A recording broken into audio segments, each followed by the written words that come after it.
Para mais um Pod RJ no ar, o seu canal de educação food. Aqui a gente traz os caras mais feras do mercado para te trazer conhecimento, te trazer experiências e o melhor, sem custo nenhum.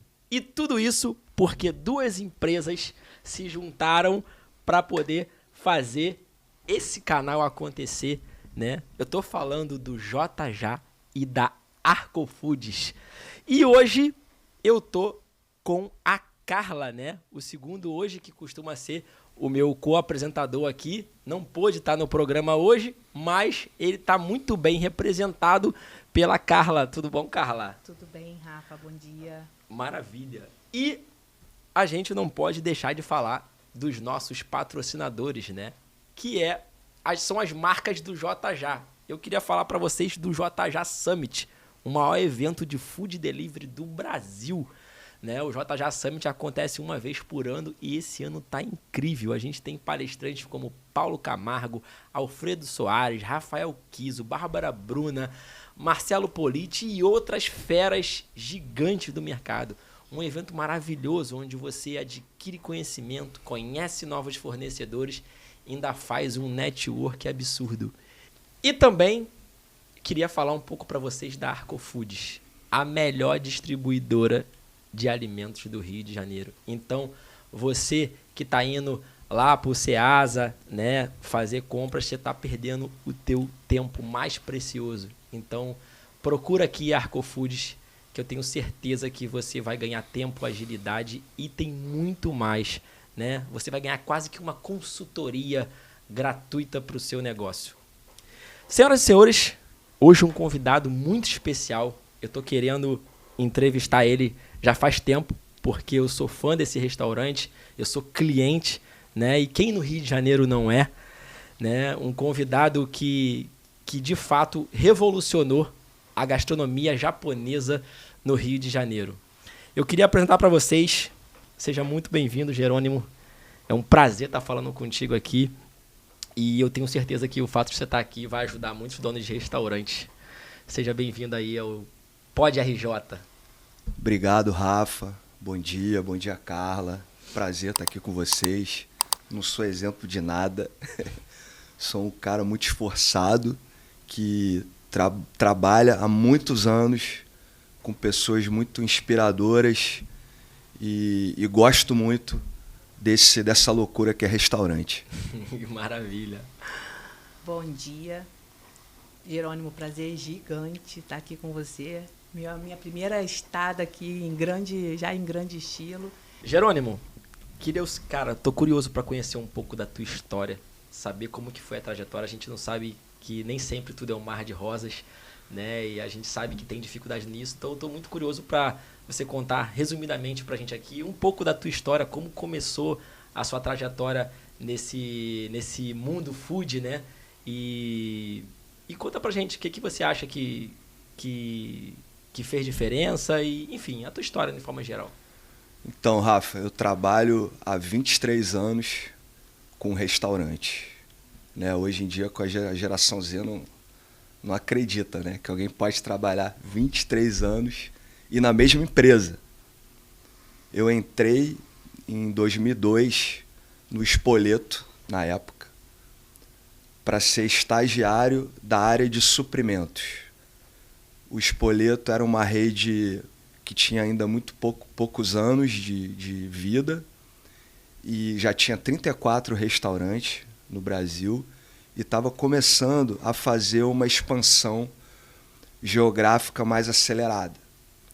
E aí a gente criou ali dentro uma distribuidora, uma empresa que iria comprar todos os insumos e todos os materiais que os restaurantes precisavam e, com isso, proteger o custo dos franqueados no Brasil todo, porque você tinha já Belém, Recife, Salvador, Rio, São Paulo, Campinas. E aí existia uma preocupação dos fundadores de conseguir crescer a rede com facilidade para o franqueado, praticidade, preservando o custo dos restaurantes e também protegendo o padrão da marca.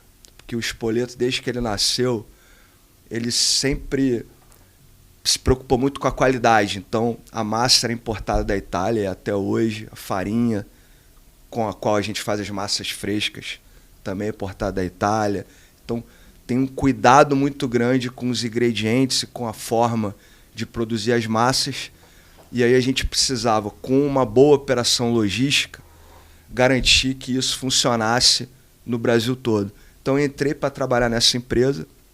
Essa empresa foi crescendo e aí com o tempo se tornou o Grupo Trigo. A gente comprou a Domino's em 2005, depois a gente comprou o Cone. E aí o Grupo Trigo cresceu muito, eu cresci dentro dessa área e em 2012 eu saí da empresa, eu era diretor de supply chain do grupo, o grupo já era bem grande. Desculpa te interromper, então em 10 anos você de estagiário foi a diretor? Diretor e sócio. Fui o primeiro estagiário da empresa que virou diretor e sócio. Né, ao longo dessa trajetória de crescimento, a empresa criou um programa de sucessão chamado PGF, Programa Nhoque da Fortuna, onde eles faziam um processo seletivo para que os principais executivos pudessem em algum momento se tornar sócios, que é como a gente acredita que o negócio perpetua. Prospera. Tipo, né? Um contrato de stock option. Então, por exemplo, o Tom, que é o CEO hoje em dia, ele foi da primeira turma. Apesar dele ter entrado um pouquinho depois de mim, ele foi da primeira turma de sócios. Eu já vim na segunda. Né? Então, hoje a empresa, né, tem os fundadores, né, o Mário e o Eduardo, que estão no conselho e participam muito do negócio, são grandes mentores, mas a empresa é tocada basicamente por executivos que com trabalho, com dedicação, com alinhamento à cultura, com a construção da cultura, são hoje os diretores, é quem toca o negócio no dia a dia. Né? Só que aí em 2012, toda essa minha trajetória foi de back, né? Supply, logística, dar suporte para os franqueados no Brasil todo, rodar o Brasil, né? Explicar quando tinha muita variação de custo, inflação, ouvi-los. Né? O mercado de franquia ele ensina muito, porque o franqueado ele é mais do que um cliente, né? Alguém que colocou o seu capital ali, que depende daquele negócio e que contribui muito. Ninguém conhece mais daquela região, daquela cidade, daquele cliente do que aquele franqueado. Então é um negócio de construção conjunta. Então não dá para você ter muito ego, você tem que escutar muito, você tem que ajudar muito. É um negócio que você tem que prestar muito serviço. E aí isso para mim foi uma grande escola. Só que em 2012 a empresa estava muito grande e eu não aguentava mais viver só em escritório. Né? Escritório, reunião. E eu sempre adorei restaurante. E eu também queria ter meu próprio negócio. Queria começar um negócio que eu tivesse à frente. E aí eu me juntei com alguns amigos, investi numa marca, saí do grupo, mas numa boa, deixando a porta aberta. E aí entrei de sócio de uma franquia, de uma rede aqui do Rio de Janeiro, o Balada Mix na época. E eu passei a ser o sócio que operava o restaurante. Eu nunca tinha trabalhado no restaurante. E aí eu me apaixonei por trabalhar no restaurante, por lidar com a equipe do restaurante, por lidar diretamente com o cliente. E aí ali a minha cabeça mudou, realmente falei, eu quero isso. Só que aquele negócio não deu tão certo, a gente teve algumas divergências entre sócios, acabei vendendo minha parte em 1 ano. E aí os sócios fundadores do Trigo me chamaram, Jerônimo, a gente está querendo começar uma rede nova de culinária japonesa, né? A gente já tinha o Cone, só que o Cone é uma porta de entrada, né, para a culinária japonesa e sempre teve muito sucesso com isso. Né? São lojas menores, praças de alimentação, muitas em shopping ou rua, são lojas pequenas Você vai no balcão e faz o teu pedido, e eles queriam fazer um restaurante, né? Um restaurante casual dining, completo, com serviço e tal, usando também a força que a gente construiu de compra, de negociação, de ganho de escala. E aí eles me chamaram para ser sócio operador dessa marca que eles queriam começar, que era o Gourmet. Isso foi em 2013. E na época tinha um nome, é Gourmet o nome, que era um nome ótimo, porque é uma brincadeira, é gourmet em japonês. Que você fala para o japonês falar gourmet, ele vai falar gourmet. E aí eu peguei o projeto do zero, tinha um nome, né, tinha alguns pilares que a gente queria seguir. Tem que ter muita qualidade a um preço que não vai ser barato, porque não dá para você servir vieira, foie gras, um peixe de uma qualidade alta, barato. Mas pro que ele entregava e pro que ele entrega, tem que ser percebido pelo cliente como um preço maravilhoso. Justo, né? Mais do que justo. Tem que surpreender no preço em relação à qualidade. O cliente tem que sair de lá achando que ele pagou barato porque a entrega foi acima da expectativa dele. E com um serviço, sabe? Um serviço muito atencioso, muito carinhoso e um ambiente agradável. E um ambiente mais informal e leve. Na época, isso em 2013, os restaurantes japoneses, a maioria, pelo menos aqui no Rio, eram um pouco mais escuros. E a gente procurou fazer um restaurante mais claro, com um ambiente mais sofisticado, mas ao mesmo tempo simples. Sim.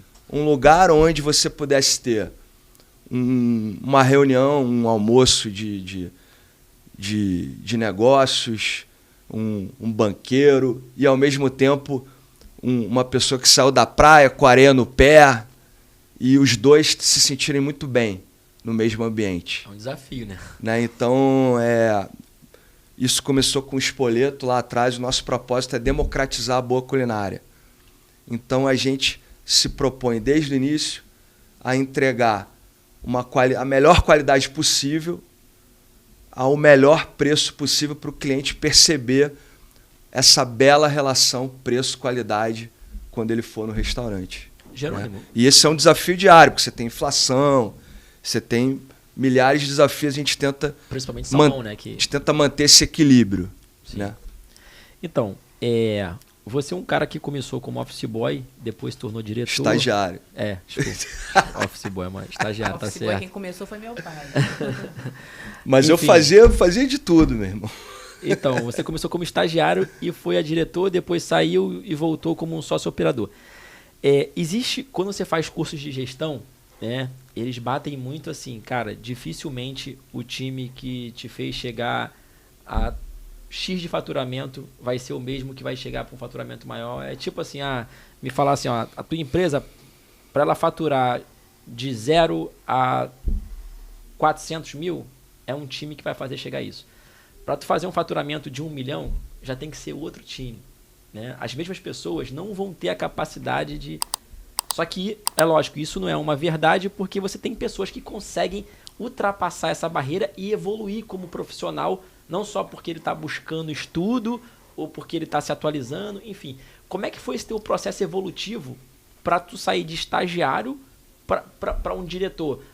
Aí eu queria que tu falasse um pouco da tua formação e o que você fez nesse período? Foi só prática mesmo ou não? Você buscou algum tipo de conhecimento, fez algum curso, se especializou? Como é que foi isso? Foi 95% prática.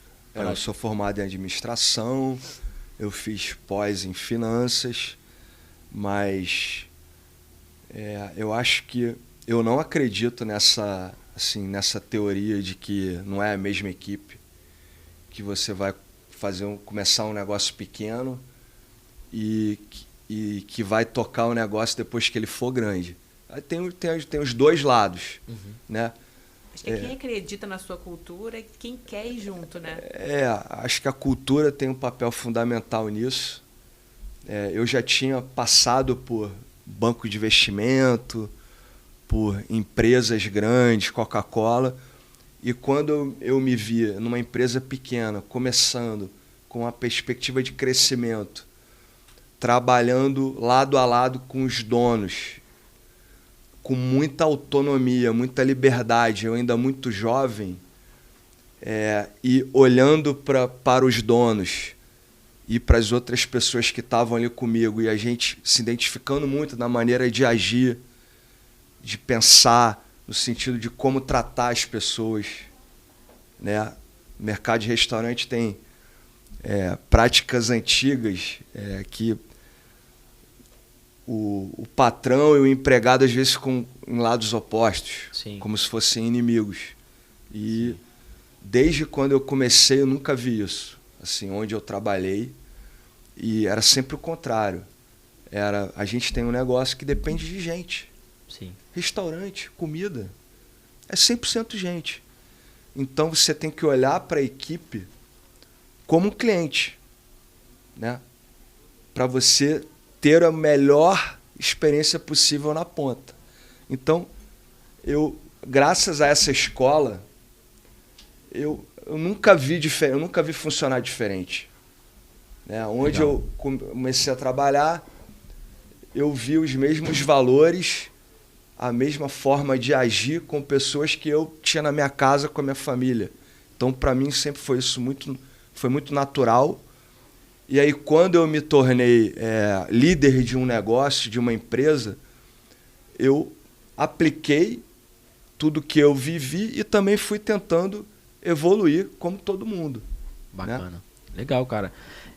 Então, acabou sendo que meio na prática ali e sendo mentorado pelos seus muito, diretores. Muito. Né? Então... Como eles têm um histórico de, até antes do Spoleto, montaram negócios que deram errado, perderam dinheiro e tal, e assim, eles dividem muito com a gente essa experiência. E dentro da trajetória do Gourmet mesmo, a gente teve vários percalços, várias dificuldades, né? No início, uma coisa que a gente nunca deixou de ter foi venda, a gente sempre vendeu muito.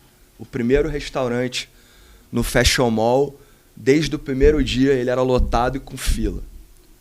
E os clientes saíam do restaurante falando: caramba, tá muito barato. Esses caras estão perdendo dinheiro. E a gente estava mesmo. Assim, dava prejuízo.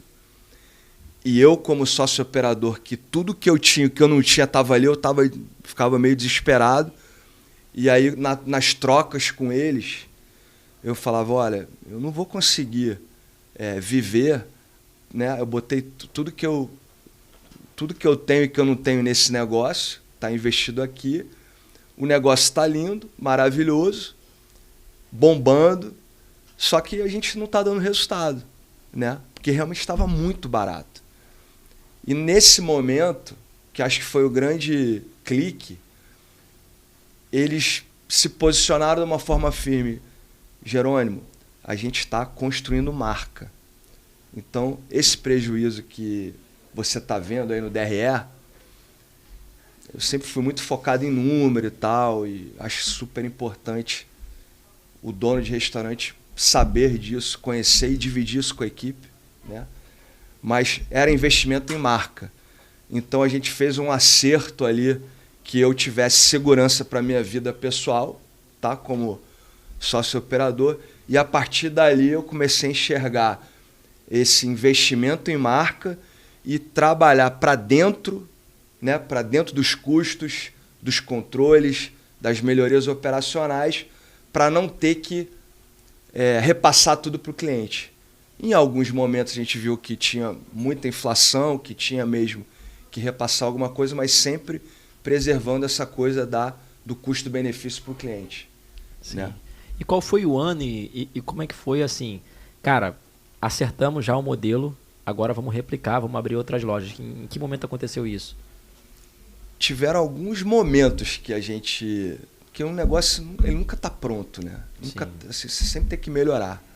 Mas depois de 2 anos de Fashion Mall, e aí saindo de sempre teve muita venda, mas saindo de um prejuízo grande para um resultado mais equilibrado, com custos, principalmente CMV, que assim, não tem milagre. Para você ter um bom custo-benefício para o cliente, tem que trabalhar com CMV um pouco mais alto e muito volume. Você tem que vender muito e mesmo com CMV um pouco mais alto, você dilui os custos fixos e você consegue ter resultado, né? Então, quando a gente conseguiu ver o resultado um pouco mais equilibrado e uma consistência operacional na ponta para o cliente, uma equipe mais estável, porque no início também é difícil, você perde muita gente até você equilibrar a equipe, a gente se sentiu pronto para partir para o segundo, para o terceiro, e aí a gente foi evoluindo, né? Mas não foi rápido, a gente fez um crescimento bem passo a passo, bem pé no chão, porque sempre tem muita oportunidade operacional, né? De equipe, de processo, né? A gente tem um restaurante que tem um cardápio grande e a gente produz tudo todo dia, né? Tudo muito fresco. Então isso é como se fosse uma fábrica lá dentro. Então isso você precisa ter muito processo, muita padronização, muita disciplina, e isso você só consegue ter com consistência na equipe, né? Com as pessoas motivadas, querendo evoluir com a empresa, querendo crescer e com isso disciplinadas, né? Bacana. Pô, legal isso, cara. Eu assisti uma palestra do Tom e ele estava mostrando que no Grupo Trigo, né, tem um modelo híbrido quando você fala de tem algumas lojas que são franquias e parece que o gourmet não é franquia, seria esse modelo de sócio operador. Não, o gourmet é só restaurante próprio. Só restaurante próprio. E eu queria te perguntar, o porquê vocês tomaram a decisão de o gourmet ser restaurante próprio e não ser uma franquia? É porque a gente fala que o gourmet é um bicho diferente, né? Tem, assim, é um negócio de capex intensivo, né? Consome muito capital para crescer. É um negócio que é intensivo em gente, né? Em mão de obra, e com uma complexidade operacional enorme. Então, não dá para você empacotar e entregar para um franqueado, né? Só que assim, a gente não é um pensamento engessado. Pode ser que em regiões um pouco mais distantes a gente encontre uma pessoa que já é do ramo, que tem um histórico de operação de restaurante com qualidade, e aí pode ser um franqueado local ou até um sócio local, mas é um negócio de margem mais baixa e muito baseado em volume, né?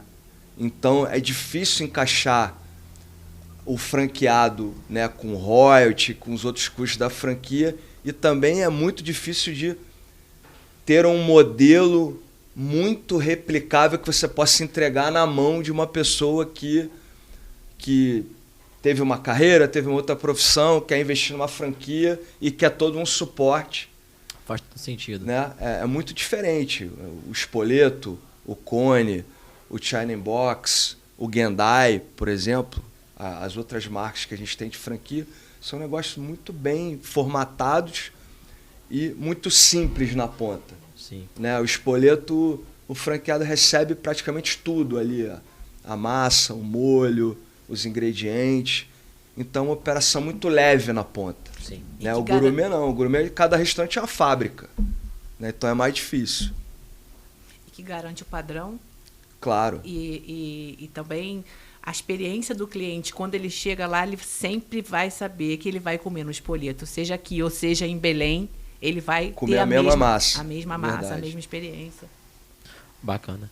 Cara, disso aí que você falou, né, a gente tira um aprendizado muito forte, que é o seguinte, por exemplo, você falou que lá no início você ficou preocupado porque estava, vamos dizer assim, gerando um prejuízo, né? Mas a marca, né, o grupo, sabia para onde estava indo. Então ele teve paciência e resiliência para... Sabia que o negócio vai virar para o lucro. E isso é uma dificuldade muito hoje do cara que está empreendendo, porque quando o negócio começa a dar um prejuízo, ele já se desespera né? E às vezes, muito por conta do emocional de estar desesperado, ele toma atitudes erradas, né? Então, eu acredito que é por isso que é muito importante você saber para onde você está indo, entendendo os números, como você falou. Porque se você entender os números e saber para onde você está indo, talvez o prejuízo não é um prejuízo, é um investimento que você está fazendo para no longo prazo você ganhar.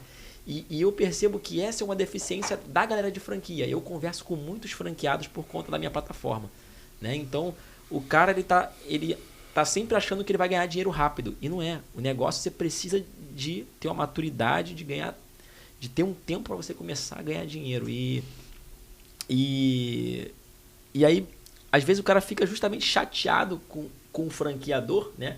O que mais tem é o franqueado chateado com o franqueador. O mercado inteiro é assim, né? Inclusive, depois eu vou falar um negócio sobre o que o Tom falou, que eu achei também muito interessante. Mas, voltando para esse tema, é isso. O cara ele tem que entender que empreender é isso, né? Ele tem que investir, ele não vai ganhar dinheiro agora. No máximo, ele vai conseguir tirar um salário. E, para que se ele souber para onde ele está indo, ele conseguir ganhar uma grana. Como ele está indo, né? Que acho que é uma Exatamente. parte que é bem importante, que até quando você falou sobre CMV, eu acho que hoje em dia todo mundo fala em CMV, mas qual é o CMV que você quer atingir, seu target, mas sem você alterar a qualidade e o padrão do que você serve? Não, qualidade é inegociável. A gente nunca fez nenhum movimento, mesmo nas piores crises do salmão. Não, vamos, pô, só tá tão ruim o preço, vamos sair do salmão A para o B? Não, a gente nunca mexeu nisso. Tem coisas porque estão na víscera do teu negócio, sabe? Estão no DNA. E é o que garante Então, que o teu cliente vai voltar. Você não negocia. Qualidade, nunca. Né? Mas sobre o que você estava falando, porque eu não gosto de pintar uma coisa mais bonita do que ela é. Né? Eu sou muito realista. Eu fui um privilegiado nesse ponto, porque eu comecei um negócio do zero e eu me dediquei, assim, completamente dediquei a minha vida e dedico até hoje, mas no início era realmente domingo a domingo, o dia inteiro, de noite, o tempo todo. Primeiros 2 anos, sabe? Não tinha folga, não tinha nada, mas eu tinha um grupo muito forte, com pessoas muito experientes, que davam um lastro, uma segurança para o negócio até dar prejuízo por meses até se equilibrar, né? Então não vão ter muitos franqueados, pessoas que vão investir num negócio novo e vão ter essa segurança financeira para o negócio rampar e atingir a maturidade, né? Mas acho que a mensagem que fica é que sim, você vai começar um negócio novo de restaurante, você tem que prever no seu investimento inicial ali 6 meses a 1 ano, se estiver dando prejuízo, né? Você tem que prever isso, tem que considerar isso como um investimento inicial no teu negócio. Porque se o restaurante estiver cheio, com fila ou sem fila, mas lotado, com uma percepção positiva dos clientes, né? E aí você tem que escutar o teu cliente todo dia. Ou você está lá escutando, você tem ferramentas tecnológicas, você ouvir o seu cliente todo dia. Se tiver lotado, tiver vendendo bem e o cliente com uma boa percepção sobre o teu serviço, o teu produto, cabe a você trabalhar para dentro para você ter uma margem para não ter prejuízo, sabe? Então, trabalhar para dentro e melhorar a margem do negócio é muito mais fácil do que botar cliente no restaurante, né? Então, assim, para mim, venda é tudo. O indicador de saúde é venda, é cliente feliz. E aí depois você tem que ajustar, negociar bem com o fornecedor, você tem que ter bons controles, tem que fazer inventário direitinho, tem que se dedicar muito aos custos que são a parte que você pode controlar. A venda, você não controla. Maravilha. E acho que esse também é outro grande desafio, que são os controles dentro da cozinha. É o grande desafio de todo operador. E eu te diria que nem todos conseguem fazer esse controle da mão do colaborador lá dentro, fazendo o que tem que ser feito, como tem que fazer, para manter esse controle ajustado. Eu acho que se você pudesse falar alguma coisa sobre isso, como é que vocês fazem esse controle e garantem que ele seja sempre entregue da forma como vocês esperam? Nem sempre ele é entregue da forma como eu espero, mas com o tempo você cria processos, né? Então, tem o beabá, tem que fazer inventário toda semana, tem que ir todo mês fazer aquele inventário com o máximo de cuidado e detalhe. Eu defendo também que o dono do restaurante seja 100% transparente com relação aos números para a equipe.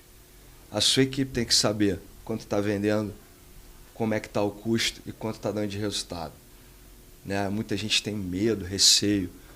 Quando você é transparente com a sua equipe com relação aos números do negócio e mais ainda, você ter uma política, né? Então, você tem lá o seu orçamento, quanto que você pretende gerar de resultado naquele ano, naquele semestre. Caso você ultrapasse, né, aquele objetivo de resultado, que você tem que remunerar o capital, tem que remunerar o acionista, né? Qualquer empresa. Se você ultrapassar aquele objetivo de resultado que você traçou, você dedicar uma parte desse resultado para a equipe. Né? Então, se você tem essa transparência e você tem o reconhecimento através do atingimento dos resultados, então você passa a ter uma equipe que está envolvida. Traz papel. Porque não adianta você querer controlar na base do Big Brother, de ficar olhando as câmeras toda hora, pô, o cara pegou ali o negócio, sei que. Claro, você tem que ter os controles, tem que ter as rotinas, mas você tem que estar com a tua equipe querendo atingir o resultado. Se ela não sabe qual é o resultado, não vai querer. Né? A Carla levantou a bola para o próximo assunto, né? Que é o tema de pessoas. Né? O tema de pessoas talvez é o tema que nunca foi tão importante como o que a gente vive hoje, né? Inclusive... Tão debatido em todos os fóruns, exatamente. Né? Inclusive, assim, aqui a gente teve a oportunidade de entrevistar muitos donos de restaurante, né? E eu entrevistei muita gente boa do mercado e eles têm uma opinião em comum, que daqui para frente o restaurante que vai prosperar é aquele onde o cara tem a maior capacidade de gerir time, né? E conseguir fazer acontecer. E eu percebi que você gosta desse tema porque você citou aí uma fala do Danny Meyer, que é como se fosse o Grupo Trigo lá dos Estados Unidos, né? É o cara do Shake Shack. Eu tive a oportunidade de assistir uma palestra dele lá na NRA em 2023, onde ele fala que seu primeiro cliente ele tem que ser o funcionário, né? Porque é ele que vai transmitir para o cliente final, né, tudo que você quer como qualidade e experiência do cliente, né? Então, o Danny já estava falando sobre isso em 2023. Nesse momento, os Estados Unidos passavam por o maior problema de mão de obra do século, inclusive chegando a fechar parte dos restaurantes lá porque não tinha funcionário suficiente. Em 2023, quando eu fui para a Missão Galúnio, qualquer restaurante se entrava em Chicago tinha placa contratando. E agora quando a gente foi, você estava lá também, né? Agora no último que a gente foi, já não estava mais assim. De todo restaurante que eu entrava tinha placa, entendeu? Eu percebi que eles de alguma forma conseguiram ali resolver ali o problema de mão de obra, né? Então, falando sobre esse tema, eu queria saber hoje o que não só o Grupo Trigo, não sei se você participa, mas do Gourmet, o que você tem feito para gerir o teu time, para motivar, para criar uma cultura, enfim, o que você tem feito nesse tema aí para ajudar o restaurante? Então, eu vou ser um pouco repetitivo. Restaurante é um negócio de gente para gente. Sempre foi, sempre vai ser, na minha opinião.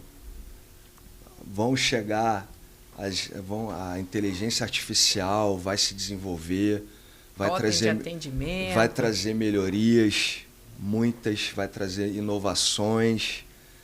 A gente já vê lá no NRA o robozinho lá, né, servindo café, limpando o chão. Fritando batata. Mas não vai deixar de ser um negócio de gente pra gente, tá? Hoje, o nosso maior desafio está sendo equipe, né? Conseguir contratar as pessoas, os profissionais, para você poder continuar crescendo, né? Então, a gente vem de um movimento de, em 1 ano e meio, sair de 6 restaurantes para 10. E com 2 mercados novos, né? A gente nunca tinha saído do Rio. A gente abriu Brasília em março de 2024 e a gente abriu São Paulo em final de setembro de 2024. E a gente já tinha aberto Leblon, Niterói, então a gente quase dobrou de tamanho em menos de 2 anos. Então a gente encarou muito esse desafio, né, de conseguir atrair as pessoas e manter e desenvolver as pessoas.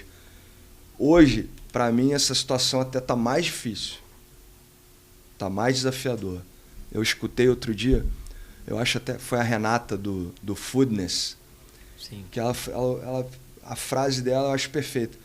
O nosso negócio ele não é sexy mais para as pessoas. Ninguém mais quer trabalhar Sim. com restaurante, porque a economia está mudando, as pessoas estão sendo muito autônomas, né, trabalhando em várias coisas e entregando.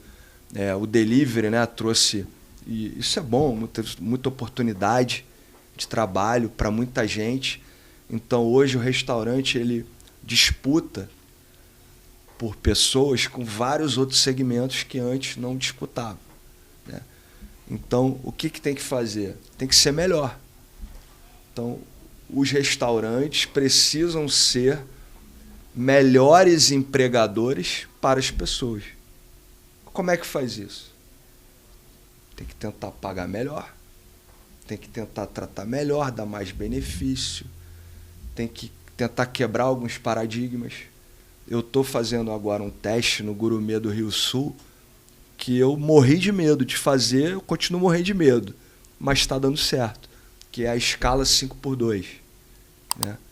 Então tem essa discussão, pode ser que em algum momento vire uma lei, né? Eu não estou muito preocupado se vai ser obrigado ou não. Eu quero que a nossa empresa seja melhor para os funcionários, né? Que eles se sintam melhor, que eles tenham uma vida melhor trabalhando com a gente. E muita gente vai me ver aqui falando, pô, discurso bonito, mas não é fácil aplicar isso, né? A gente erra, mas esse é o maior desafio que a gente tem, né? É conseguir atrair as melhores pessoas e conseguir mantê-las, porque restaurante é um negócio que você passa mais tempo no restaurante do que com a sua família, é super estressante, é difícil, é muita gente, então você acaba lidando com problemas pessoais, né, das pessoas que você tem que ajudar. Então é um negócio muito difícil, que é muito baseado em relacionamento humano. Então o meu foco hoje está total para o Gourmet continuar crescendo, não é conseguir capital, conseguir financiamento para abrir restaurante novo, o retorno para o acionista. Claro, é uma situação que a gente está sempre olhando, o negócio tem que ser bom, né? Mas o principal é você ter a equipe, as pessoas e conseguir mantê-las motivadas, felizes, com uma vida equilibrada dentro da empresa. Isso é muito difícil, né? Isso a gente está tendo dificuldade. Então eu estou procurando novos caminhos para conseguir mudar esse cenário, né? Que a gente está num cenário muito difícil. Para quem trabalha com culinária japonesa, né, você tem uma profissão chamada sushi man, que a demanda por sushi man é muito maior do que a oferta. Então você tem dificuldade de manter essas pessoas, porque se elas saem da tua empresa, vão para outra. No dia seguinte, não vai faltar emprego. Então como é que você retém? Como é que você desenvolve? Então é muito difícil, mas a gente está aí nesse desafio. Você acha que hoje atrair as pessoas, tá mais difícil do que reter? Para restaurante, sim. Muito. Muito difícil. Porque tem muita opção, né? E eu acho bom. Porque isso faz com que o mercado tenha que melhorar. E isso que você falou da fala da Renata, né? Da Renata é uma grande verdade. E lá nos Estados Unidos eles falaram isso. Que acontece o seguinte. Hoje, antigamente, o jovem ocupava o primeiro emprego dele no restaurante. Dizem que até o Bill Gates, acho que o primeiro emprego dele foi no McDonald's. Ele fez um bico lá no McDonald's. Enfim, o cara, para ele fazer uma grana e começar a carreira dele, ele começava no restaurante. E hoje, de fato, não é mais sexy, não é mais atrativo. Porque o jovem hoje, quando ele é um pouquinho mais desenrolado, ele tem 1000 opções para ele fazer. Ele pode, um exemplo, ele pode ser motorista de Uber, né? Se ele tiver carteira e tiver um carro, né? Ele pode ser um influenciador de rede social e ele pode ser, enfim, ele pode ganhar dinheiro com dropshipping, com e-commerce, enfim. Se ele for um pouco mais desenrolado, ele consegue ganhar dinheiro. Então, para que ele vai enfrentar uma escala 6x1, né? Enfim, e trabalhar ali preso no final de semana? Ele não quer. Essa geração nova, ela quer... Exatamente isso. Ela quer outra coisa. É muito sobre também a geração, né? E, assim, tá Sim. tendo uma evolução. As pessoas querem viver melhor. Isso. As pessoas estão se cuidando mais. E aí também começa a olhar para o cliente, né? O cliente não está consumindo mais tanta bebida alcoólica. Então você tem que ter drinks sem álcool, você tem que ter bebidas e alimentos mais saudáveis, né? Então tá tudo mudando, a gente tem que ser rápido. E o interessante é como que os Estados Unidos resolveu esse problema. Ele começou a se tornar sexy para o cara jovem. Então uma das coisas que eles fizeram lá, que até aqui foi a Simone da Galuna comentou, ele começou a quebrar a jornada de trabalho em tempos menores. Porque lá você pode trabalhar por hora. Por então hora, o jovem ele pode trabalhar com você no final de semana. Que é um se pouco, o seu restaurante que é um pouco do que ele fez na mas escala você dele. sabe que aqui também, né? Você pode contratar horista.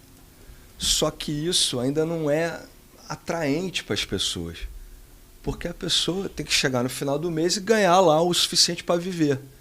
Então, nas condições atuais, até de legislação, fica difícil a gente conseguir qualquer criatividade de escala, de jornada, porque a gente fica muito amarrado. Verdade. Né? Então, dentro das regras do jogo, que são difíceis para o empresário, eu estou tentando tornar o restaurante mais atraente para ter gente melhor, para que as pessoas se sintam melhor trabalhando com a gente. Sim. Então, os Estados Unidos fez isso. Ele criou uma jornada de trabalho de 4 horas. Só que lá o cara ganha por hora e ganha bem. E a legislação permite fazer isso. Aqui você não pode pegar um cara e botar ele para trabalhar 4 horas, você vai ter problema na justiça depois. Né? Porque até seria fácil. Imagina o cara que já trabalha num sei lá, vamos dizer, num emprego de 8 da manhã e 5 da tarde, ele queira fazer um bico à noite, sabe? Para evoluir, comprar o carro dele, enfim, que for. E aí, se ele trabalhar por hora lá e fizer um contrato, o dono do restaurante sofre o risco de sofrer um processo trabalhista lá. Então, cara, eu acho que em algum momento tinha que vir algum deputado federal, alguém que trabalha com isso e tentar colocar uma lei, como tem algumas categorias específicas para restaurante, né? Porque é um ramo à parte, claro. Entendeu? Eu falo que o dono de restaurante, para ele gerir esse negócio, ele tem que manjar de multidisciplinas, né? Então, eu fico assim, até curioso, assim, como que você conseguiu, cara, assim, se desenvolver tão, vamos dizer assim, em um período tão rápido, né? É um mérito muito bacana, eu te parabenizo por isso, assim, porque não é fácil, dono de restaurante é muito difícil, cara. Assim, a questão de perfil também, você tem que ser muito generalista, cara, sabe? Você não precisa ser especialista em nada, você tem que ser generalista, né? E se interessar um pouco por tudo. Eu diria que no seu caso, desculpe se eu tiver feito a leitura errada, mas é uma boa formação acadêmica e com vontade de olhar para a gente. Sim. Que ajuda a formação. E muito trabalho. Não, e disposição. Hoje, lá no Gourmet, você tem algum plano de carreira para o cara quando entra? Tem tudo. A gente hoje, né, depois de uns 2 anos, quando a gente foi, porque um restaurante, o dono toca. Então o dono é o gerente, é o gestor, é o cara que está todo dia. E era eu essa figura. 2 restaurantes, o dono consegue tocar. Vai para um, vai para outro. Consegue tocar as 2 equipes. O terceiro vai no limite. Ficou igual um louco. E vai. Quando chega no quarto, não dá mais. Então você tem que ter sucessão. Para você ter sucessão, você tem que ter plano de carreira. Então, lá quando a gente foi pensar no terceiro, no quarto, a gente se inspirou muito no Outback, né, que é um case, é o maior case de restaurante que a gente tem, de multiplicação, de longevidade, né? E o Outback tem a coisa do proprietário, né? Então, cada restaurante tem um proprietário, um sócio operador que botou lá um dinheiro e que é o número 1 daquele restaurante, que responde por tudo que acontece naquele restaurante, que participa do resultado. Então, a gente se inspirou nesse modelo, mas criou o nosso modelo. E aí a gente criou um cargo chamado restaurateur. Ele é o número 1 do restaurante, é o responsável por tudo. Tudo que acontece de bom e de ruim no restaurante é dele. E ele é o gestor da equipe daquele restaurante. Ele responde pelos resultados, ele tem meta, ele não é sócio no nosso caso, porque a gente tem um programa de sucessão, de sociedade, o mesmo que lá atrás eu ingressei, e a gente tem ele para todas as unidades de negócio do grupo. E aí independe se você é o líder do restaurante ou se você é um executivo da empresa, você tem lá a sua trilha para um dia virar sócio, e isso funciona bem. Então a gente não quis mexer nisso. Mas o restaurateur, o número 1 daquele restaurante, o gestor, né, pode chamar gestor, ele tem orçamento, previsão de resultado que ele tem que atingir, meta com remuneração variável em cima do resultado que ele atingir, né? Então, é um cargo que, quando você olha para o mercado, ele é muito bem remunerado em relação ao mercado, mas também tem muita responsabilidade, né? E hoje, com 10 restaurantes, eu tenho restaurateur que começou como cumim, né, no salão ali, carregando bandeja, e hoje em dia é um gestor de restaurante. Eu tenho restaurateur que começou como copeiro, né? Mesma coisa, foi crescendo, e hoje é gestor de restaurante. Eu tenho restaurateur que era nutricionista, eu tenho restaurateur que era analista de compras. Então a gente encarrega todo mundo que tiver disposto para esse crescimento, que é isso que vai dar longevidade para o negócio, consistência, né? Legal, né, cara? Pô, e deve ser bacana. Imagina numa reunião de empresa, tu falar assim, vem esse cara aqui, ele começou como cumim, hoje cara, ele é o... a parte mais gostosa disso, é realmente você... Não é eu, assim, é a gente conseguir formar um grupo e conseguir transformar, né, essas vidas, né? Que são pessoas que vêm são muito humildes, com muito poucas oportunidades na vida, e a gente conseguir dar uma trilha de carreira, né, para essas pessoas, é assim, isso é a melhor parte do negócio, essa, né? É a parte mais divertida e a mais recompensadora do trabalho. Legal. A última pergunta agora de pessoas. Você acredita que num restaurante, né, funciona todo mundo trabalhar com variável ou só algumas pessoas? De preferência todo mundo. Todo mundo, né? Isso é um tema que tem divergência. Eu também concordo com você. Eu acho que, inclusive aqui na minha empresa, todo mundo tem algum tipo de variável, porque eu acredito que assim eu faço o cara remar junto comigo, né? Ele tem o mesmo interesse que eu. Mas o restaurante, ele ainda insiste, muitos donos de restaurante insistem em não remunerar todo mundo. Por exemplo, ele remunera variável o garçom, porque ganha lá o percentual, né, de garçom. Mas quando você começa a falar de um operador de delivery, enfim, o cara não quer remunerar. E aí é onde eu bato muito, falando, cara, se o cara que opera o teu delivery, que despacha o pedido, que recebe o problema do cliente, esse cara não entender que quanto mais você vende, mais dinheiro também ele bota no bolso, ele não vai remar junto contigo. Assim, a gente tem 2 tipos de remuneração variável. Tem a clássica, que é a gorjeta, né, que vem através do pagamento do serviço opcional pelos clientes. A gorjeta, até por questões legais, nem todo mundo pode participar, né, porque tem alguns cargos que são mais de back, ele é administrativo, então a gente separa. Mas a outra remuneração variável que a gente tem, que eu considero a principal, é o PLR. No PLR entra todo mundo, do ASG até o restaurantero, o número 1, todo mundo participa, né? Então acho que isso é o melhor, é o cenário ideal. Acho que aí tem o dono do restaurante, o cara que está começando, um negócio novo, tem que ir devagar com essas coisas, né? Porque uma vez que você cria uma regra, um combinado, para voltar atrás é difícil, mas o cenário ideal é que todo mundo esteja comprometido e envolvido com o sucesso do negócio, né? Que aí você ganha mais força, todo mundo remando junto, todo mundo sabendo onde tem que ir, né? Todo mundo preocupado com a experiência do cliente. Lógico, porque se isso não acontecer, Bacana. já era. E o ASG, ele tem que estar preocupado com a experiência do Claro. cliente. Ele tem que estar envolvido com isso. Sim. Legal, vamos agora para o próximo tema. Vamos. Próximo tema sou eu. Exatamente. Experiência do cliente. A gente já acabou invadindo aqui, falando sobre experiência do cliente. A gente queria saber como é que você faz... Bom, primeiro acho que já está aí ó, o PLR, né? Fazer todo mundo estar envolvido na experiência do cliente. Mas, tirando essa parte da remuneração variável, como é que você faz com que todos os seus colaboradores estejam genuinamente preocupados com a experiência do cliente? É a palavra da moda agora, né? Experiência do cliente, CX. Customer Success.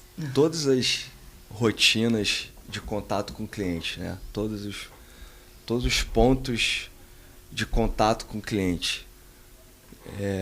Acho que eu vou ficar sendo repetitivo. É parte das pessoas, da gestão das pessoas, do envolvimento, da cultura, né? Mas aí você tem que desenvolver as pessoas, né? Você tem que treinar. Acho que um passo atrás é primeiro as pessoas quererem ser desenvolvidas, né? Mas aí é o básico, né? E você tem todos os treinamentos e aí você tem a tecnologia que te suporta, né? Para você primeiro poder ouvir o cliente. Então uma coisa que a gente faz já há muitos anos, a gente escuta muito o cliente. A gente tem muito acesso à avaliação que os clientes fazem, né? Acho que o Gourmet foi um dos primeiros aqui no Rio a usar o Resposta, né? Então ele dá pra gente um material muito rico todo dia, né? Com todos os feedbacks que a gente recebeu e tem uma amostragem que estatisticamente é suficiente pra você saber, não foi bom ontem não foi bom. Tenho aqui número de clientes que saiu insatisfeito. E aí você tem coisas objetivas que você errou, seja de qualidade, de padronização, de ambiente, de serviço. E a gente trabalha todo dia em cima desses relatórios que a gente recebe. Fora isso, liderança. Então, o restaurante presente, trabalhando ombro a ombro com os seus líderes de salão, de delivery, e sempre tentando ouvir, né, a percepção do cliente o tempo todo e você dá facilidade para o cliente te alcançar. Você tem que dar todos os acessos, seja WhatsApp, Instagram, né? Lá atrás, no começo da pandemia, a gente tinha um SLA interno, né? Um acordo de nível de serviço, que se o cliente mandasse uma mensagem para o nosso Instagram, aí tinha lá uma empresa terceirizada que cuidava, podia responder em até 24 horas. Então você imagina, você é um cliente, você fez um pedido, deu um problema com o seu pedido, você quer falar com o restaurante, você manda uma mensagem para o Instagram, você vai receber a resposta em 24 horas. um absurdo, né? Então o mundo mudou, a gente se adaptou, então a gente tenta dar todos os acessos para o cliente falar com a gente e tentar responder muito rápido, né? Às vezes não vai acontecer por algum motivo, uma sobrecarga e tal, mas é o que a gente se propõe a fazer. Bacana. Falando dessa ainda de experiência do cliente, né? A gente aqui no JJ, a gente tem o privilégio de ter acesso a dados de muitos restaurantes. Então, uma coisa que me chamou a atenção é que eu tinha um grupo de clientes, mais precisamente os top 30, os 30 clientes que mais vendiam pelo cardápio digital, que eles vendiam muito acima dos demais, sabe? Um exemplo, enquanto a média no delivery próprio que eu tenho no mercado é de R$20 mil vendidos no delivery próprio, essas lojas elas estavam com média de 180 a 200 mil vendidos, ou seja, 10 vezes mais. E aí isso me espantou. Eu falei assim, cara, o que esses caras têm de diferente dos demais, né? E aí a gente começou a estudar. E eu comecei até a visitar algumas operações. De primeira eu achei que era questão de marketing, o cara investia muito em tráfego pago, então o cara já era muito consolidado no mercado. E aí quando eu comecei a visitar, eu percebi que não tinha esse comportamento, não era o que eu estava imaginando. E aí eu voltei a me debruçar nos dados de novo para ver se eu encontrava algum outro comportamento em comum entre eles. E aí eu descobri que eles tinham um índice, que é o índice de recorrência nos últimos 30 dias. Ele também era diferente dos demais. Esses caras eles tinham um índice de recorrência nos últimos 30 dias em torno acima de 33%. Né? Então eu falei assim, putz, encontrei a chave do delivery ali, de o cara prosperar. É esse índice aqui. Se o cara tiver esse índice, aí beleza. Aí eu fui tentar construir uma tese como o cara chega nesse bom índice de recorrência. E aí, no delivery, a gente chegou aqui em 4 pilares. Primeiro lugar, o tempo de entrega. Segundo, o atendimento, o produto e a embalagem. Então, esses 4 pilares aí, eu até chamei de TAP, né? Tempo, atendimento, produto e embalagem. E isso faz com que você melhore esses itens. Então, inclusive, eu tenho um recurso hoje para monitorar esses 4 itens do cliente através de pesquisas, assim como você faz com resposta. Aqui a gente faz mandando um WhatsApp para o cara pedindo para ele avaliar um NPS ali pelo TAP. Mas no presencial, que eu sei que vocês são muito fortes além do delivery, você tem uma dificuldade de fazer isso, porque você acaba tendo uma amostragem, né, não tão fidedigna. Porque, por exemplo, resposta lá, o cara, você não consegue entender a recorrência ali, porque só alguns preenchem. Então, assim, hoje é muito difícil para um restaurante, aliás, eu não conheço nenhum que consegue de fato, igual no delivery, você consegue falar qual é a recorrência daquele restaurante, né? Já ouvi, lá em Chicago eu até vi sistemas de câmera que monitora a face do cara entrando e compara com o cara saindo, e ele traça para você um índice de recorrência. Mas aqui, eu não sei se vocês conseguem fazer de alguma forma, você já pensou nisso de conseguir metrificar qual é a recorrência presencial do teu restaurante? Então, a gente está começando a fazer isso. Eu tenho que ir um pouquinho para trás. A pandemia mudou completamente o nosso jogo. Gourmet não fazia delivery nenhum, né? Eu dizia até para os sócios, cara, não consigo fazer, já estou no máximo da capacidade, o salão lotado, com fila. E aí veio a pandemia, lockdown, todo mundo em casa.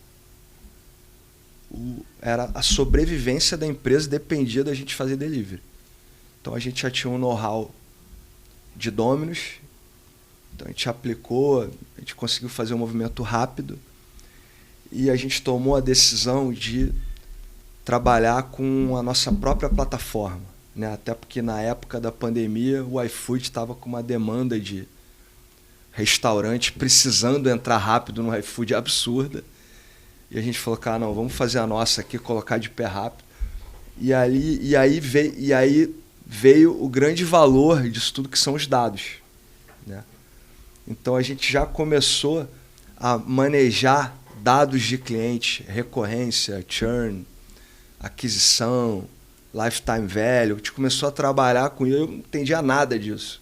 Fui aprendendo ali, mentoria, e aprendendo no erro e no acerto. Faz teste AB, manda cupom com desconto percentual para metade dos clientes, manda cupom com produto ou valor de desconto para outra metade, o que ele prefere.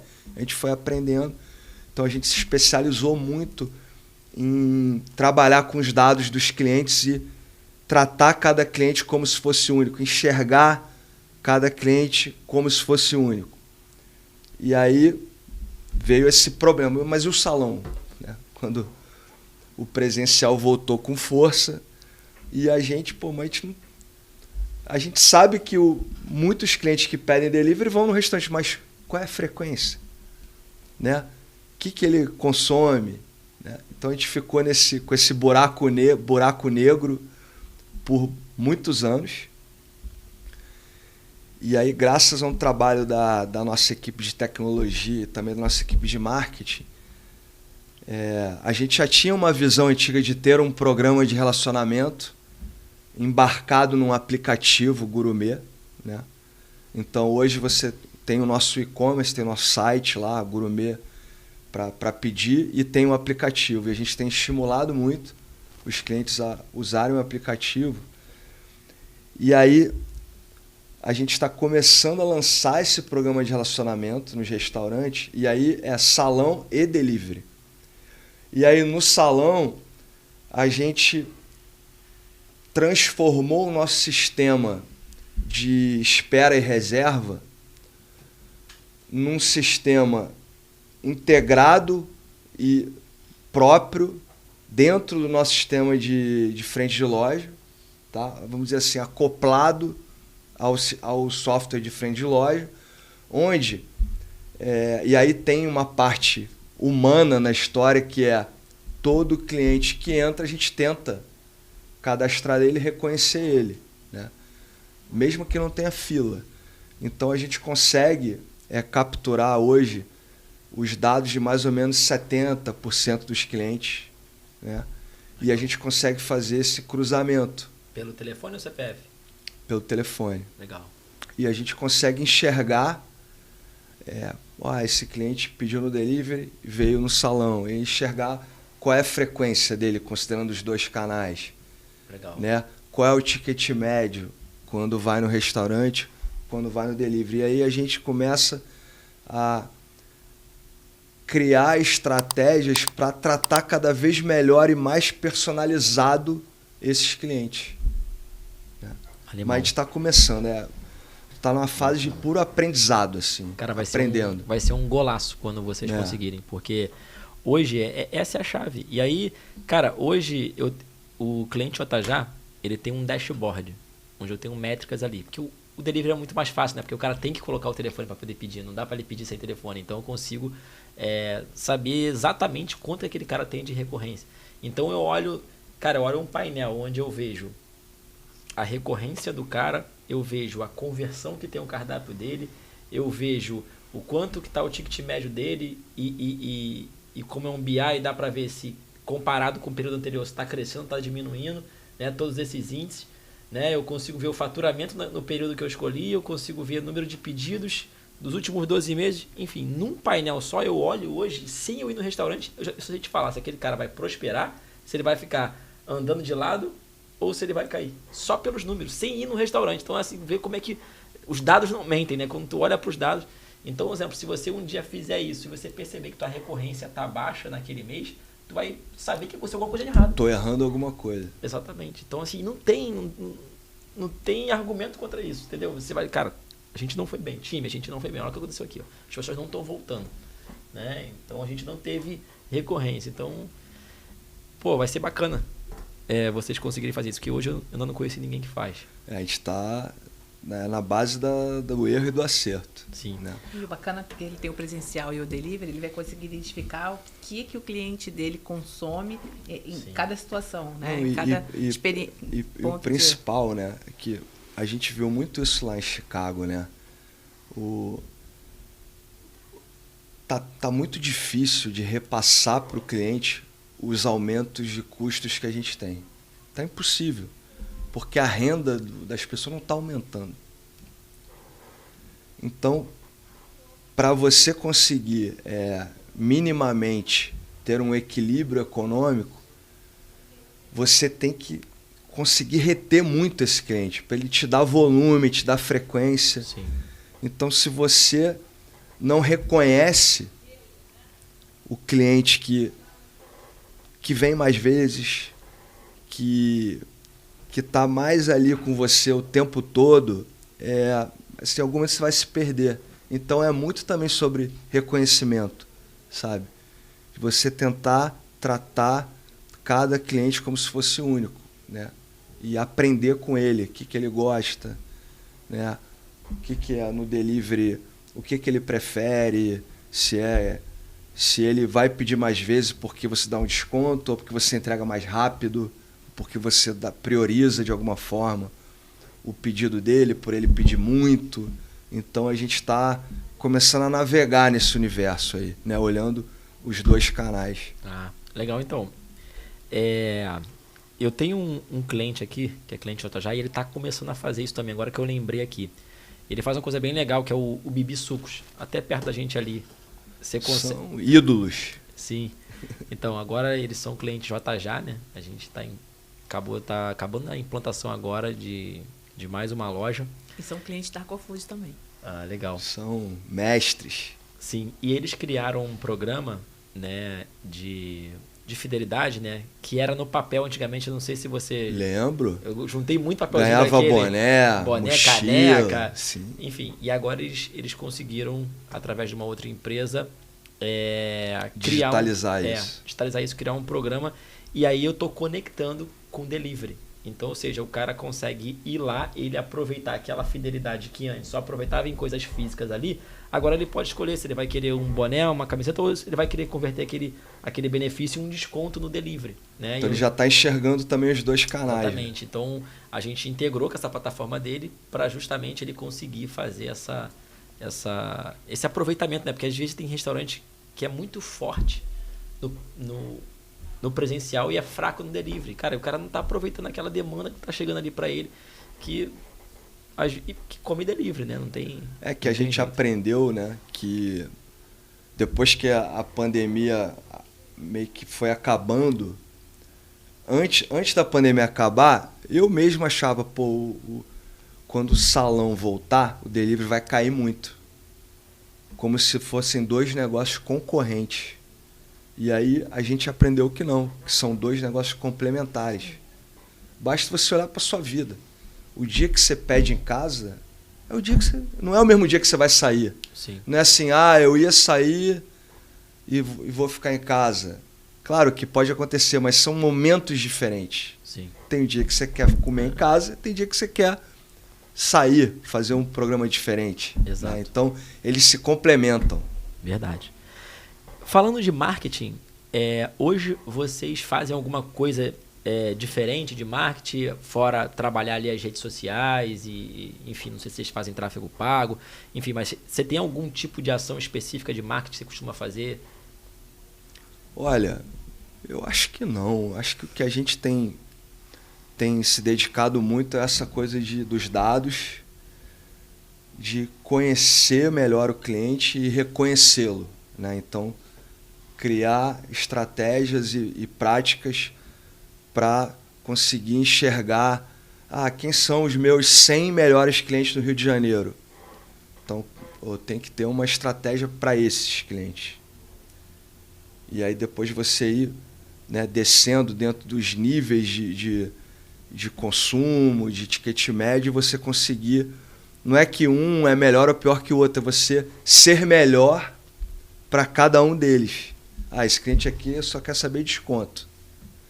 Então a gente vai direcionar as estratégias de performance, de desconto para esse grupo. Não, esse cliente aqui ele tem um consumo um pouco diferente, então você tem que direcionar lá as suas mídias para comunicar com esse cliente. Né? Mas eu não acho que seja algo que o mercado não faça. Né? Eu acho que a gente se dedica muito em analisar esses dados e e ter agilidade para ajustar a estratégia, né? E aqui no Rio, por exemplo, a gente nunca fez propaganda assim, propaganda institucional. A gente fez quase nada. A gente sempre foi boca a boca, Sim. tratar bem o cliente na ponta, e um fala pro outro. Sempre foi porque, assim. na verdade, o posicionamento de vocês dentro de grandes shoppings, né, exatamente. Já é uma grande propaganda. E aí, só que aí quando ano passado que a gente saiu do Rio, aí quando a gente foi para Brasília e agora São Paulo, aí o game é outro. Então aí você tem que investir um pouco mais em marketing institucional, em fazer a sua marca ser conhecida, né? Não só na ponta, mas também nas mídias, nas mídias especializadas, né? Você tentar fazer a marca ser mais conhecida. Bacana. Vamos pro próximo tema? Vamos. Próximo tema que a gente vai falar agora, cenário econômico. Exatamente. Aí a gente quer saber o que você está esperando agora para... Vamos falar de 2026? Sim. É bom a gente pensar um pouquinho... Não, 2026 a gente precisa saber como a gente vai terminar esse ano, né? Porque o tarifaço foi aprovado, né? Então a gente vai ter aí 50%. O que você acha aí desse novo momento? Que eu acho que... Beleza, vamos lá. Eu aprendi a não esperar nada da economia. Não espero nada de bom. Eu acho que a vantagem do negócio restaurante tem poucas vantagens, mas é que sempre vão querer comer. A pessoa pode ficar com fome, né? Sempre vai ter a fome e a vontade de sair para comer. Então é um negócio que ele passa por essas crises todas, né? O que eu espero é que piore, né? Hoje a gente está num cenário de juros altíssimos, inflação que já teve pior, mas continua dificultando muito, principalmente porque quando fala em inflação, baixou. Só que em alimento é outra brincadeira, está muito alta, né? Então a gente sofre muito com essas variações. O mercado de culinária japonesa, principalmente porque depende muito do salmão que é importado e também com vários outros ingredientes importados. Então o dólar machuca muito a nossa rentabilidade, né? Então eu sinceramente eu me preparo sempre para piorar, né? Então se melhorar a gente fica feliz, é surpresa boa. Sim. Eu sou um cara que, assim, eu sou tarado com esse negócio de número, né? Então eu tenho um dashboard onde eu fico acompanhando o movimento de toda a plataforma do JJ, né? Hoje a gente transaciona em torno aí de 27 milhões, meio milhão de pedidos mês na plataforma, em todos os clientes. E aí, cara, já algo me preocupa, porque eu percebi que julho, ontem eu estava olhando, julho não está sendo um mês bom, né? E na minha visão, quando eu olho para trás, para os dados, julho sempre é um mês bom. Primeiro porque é um mês com 31 dias, né? Então isso acaba sendo bom para um dia a mais aí de faturamento. E mesmo assim, a gente, com os mesmos clientes, a gente vai ter um resultado pior do que junho, né? Sendo que, historicamente, eu até hoje... Sempre foi melhor. E outra, o pior mês do ano costuma ser agosto, né? Eu tenho especulações por que agosto é o pior mês do ano. A minha especulação é porque eu acredito que julho, como é mês de férias... Retorno de férias. E aí eu acho que os pais gastaram muito com os filhos nas férias e agosto o cara dá uma segurada, entendeu? Eu acredito nessa teoria, mas também não posso afirmar isso, né? Mas eu já comecei a ficar preocupado. Eu falei assim, cara, julho é o melhor mês do ano. Eu tô vendo que vai diminuir referente a junho. Então, o que será de agosto, né? Será que vai ser o inverso? Tomara que esse ano, agosto, seja melhor do que julho. No nosso caso lá, julho sempre é muito bom, é muito melhor do que junho, por causa das férias, né? A gente está muito em shopping, então o movimento presencial melhora, né? Você tem aqueles dias de semana que normalmente é um pouquinho menos movimentado, segunda, terça, quarta. O julho é bom todo dia, né? Então faz essa diferença. E no delivery também foi um mês bom. Sim. Mas eu acho que o primeiro quando a notícia, né? Notícia do tarifaço, eu acho que sempre tem aquele primeiro impacto de todo mundo também reduzir, e acho que por isso até que eu falo que o grande desafio para a gente, na minha percepção, vai ser para 2026, porque tem o primeiro impacto, todo mundo se controla, reduz ali. Depois, o brasileiro, de um modo geral, ele já é preparado para a crise, ele está sempre esperando alguma crise, então ele está acostumado a se virar nos 30 para sobreviver a uma crise. Aquilo vai entrar um pouquinho, mas eu acho que o grande efeito, o grande impacto e o grande desafio vai ser o orçamento de 2026. Como é que a gente planeja e como é que a gente lida, de fato, com esses impactos. Eu acho que 2025 já está sendo um ano super difícil, né? E eu com o tempo, eu fui meio que me alienando um pouco, sabe? Como empresário, de não me preocupar tanto assim. Sim. Não é, tipo, ignorar, nunca. Porque impacta diretamente no negócio, nos empregos, no resultado. Mas nunca é fácil, né, cara? Verdade. Então sempre tem alguma coisa. É um imposto que sobe, né? A gente tem agora o PERSE que, né, tá acabando. E aí tem inflação, aí o dólar atrapalhou muito, continua atrapalhando, o salmão todo início de ano fica caríssimo, aí depois dá uma melhorada, então Sim. eu acho que só vai piorando. Eu acho que, na real... A gente que vai ficando mais Sim. preparado e buscando estratégias já sabendo que vai piorar. Então, eu acho Faz que sentido. no caso do restaurante, na minha visão, assim, eu acho que o que mais impacta mesmo é a inflação. Principalmente no teu ramo, assim, quando você fala de casual dining, né, que o gourmet se encaixaria nessa categoria, né, é o restaurante que o cara vai fazer o date ali, levar a menina para fazer uma presença, ou então que o cara vai com a esposa, sei lá, comemorar a data de casamento, enfim. Eu acredito que esse foi o tipo de restaurante que mais aumentou o preço.